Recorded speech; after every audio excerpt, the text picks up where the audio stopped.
A prominent Cambodia watcher is urging the Australian government to consider freezing the Australian-held assets of Cambodian officials as one way of pressuring the government of Hun Sen over the rollback of democracy in that country. Cambodia goes to the polls on Sunday in an election widely criticised as rigged.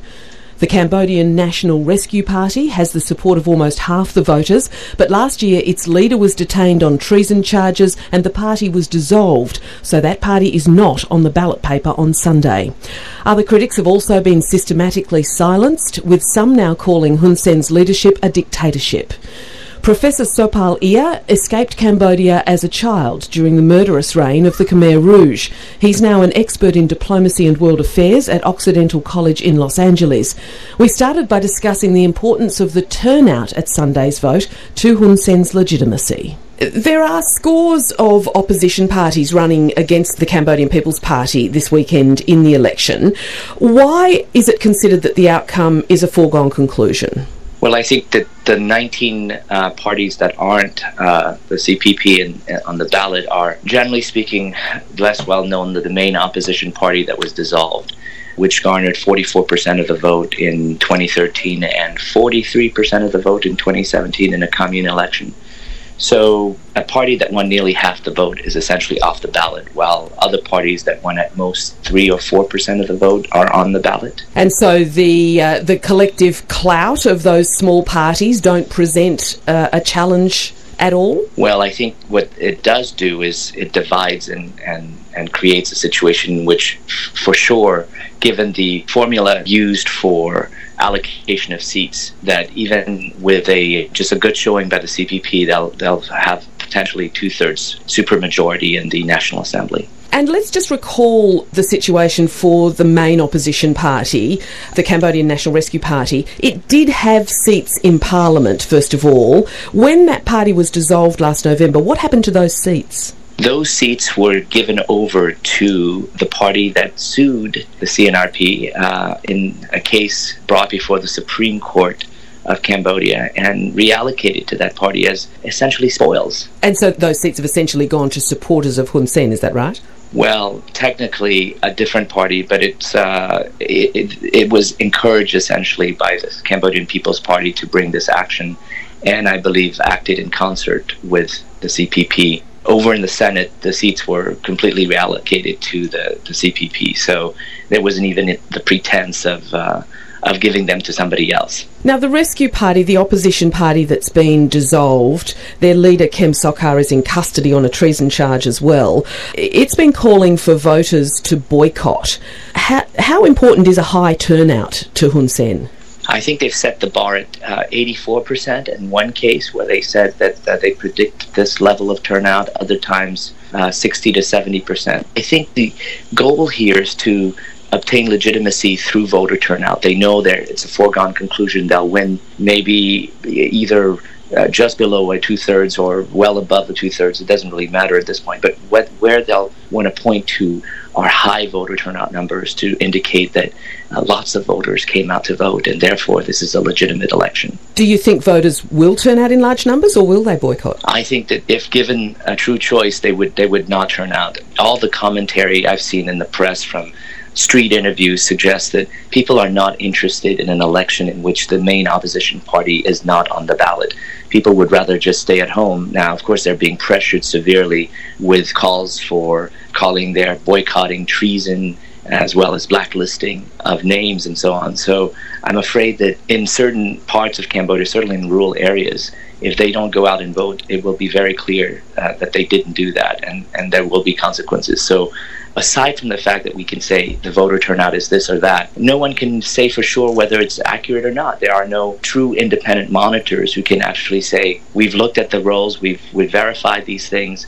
It's whatever the Cambodian People's Party says and its National Election Committee, which is essentially an extension of the CPP at this point. And what else has Hun Sen done to strengthen his grip on power in the lead up to this election? Oh, he's been very systematic in taking apart any opposition to his rule, including presenting through his General Tax Department a bill of $6.3 million US dollars to one of two English language newspapers, the Cambodia Daily. Then the other paper got a $3.9 million tax bill.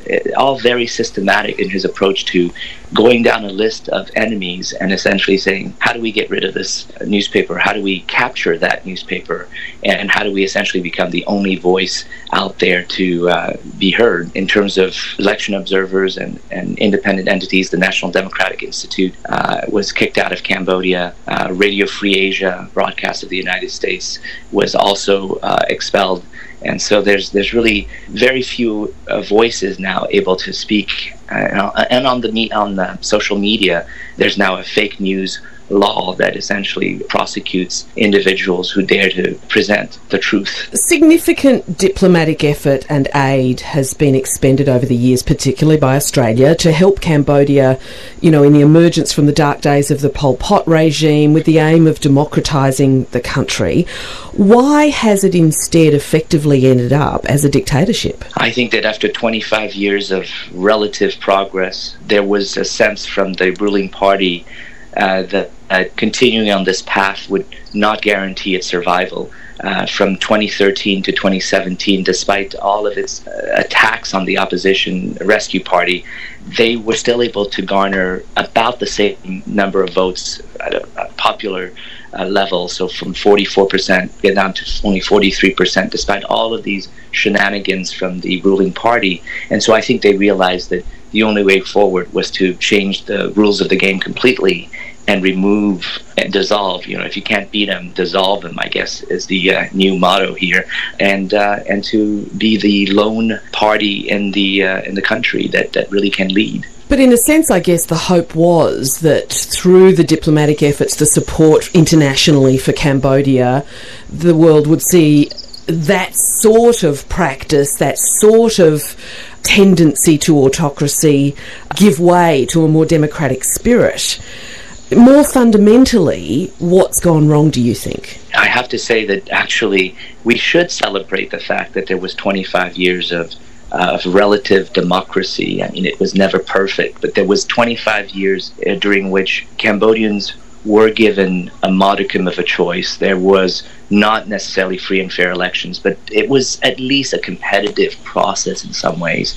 Where I think it's gone wrong is essentially in giving up on applying pressure to Cambodia at those critical moments when the country needed to be reminded of all the investment the international community made there, and to be told that you cannot do this when billions and billions of dollars have been spent to essentially stop this the kinds of regression to autocracy and which we know, of course, can lead in its worst instances to genocide and ethnic cleansing, to a country that essentially needed to be reminded of that message. So the international community dropped the ball at a critical time? I think so. And so none of this bodes well for Cambodia and Cambodians, and yet, as you say, the international community has not been watching closely enough. The EU, for example, receives half of Cambodia's exports. Australia, a close neighbour, very deeply involved. Should the EU, Australia, others impose or consider imposing economic sanctions in light of this situation? I think the credible threat of imposing those sanctions alone might be enough, although, a lot of the wishful thinking from the authorities is that there is no realistic chance of that happening, and therefore they can just continue on the way they've been for the last few years. I actually believe that there could be significant changes made. If you control half of Cambodia's exports, or you buy half of Cambodia's exports, the United States buys a considerable amount as well. Sanctions of that nature, trade sanctions, could cause massive unemployment in the garment sector, which would then lead to the government having to say, wait a minute, I think we've gone a bridge too far and need to pull back here. And how significant is China's influence in Cambodia, and what sort of a complexity does that add, I guess, to this possible scenario of Western sanctions? Well, China, of course, has been the elephant in the room, or perhaps the dragon in the room. They've been able to aid and abet the regime in Cambodia for a number of years now with massive amounts of aid that ostensibly never have strings attached to them. Of course, there's always a price to be paid. There's no free lunch.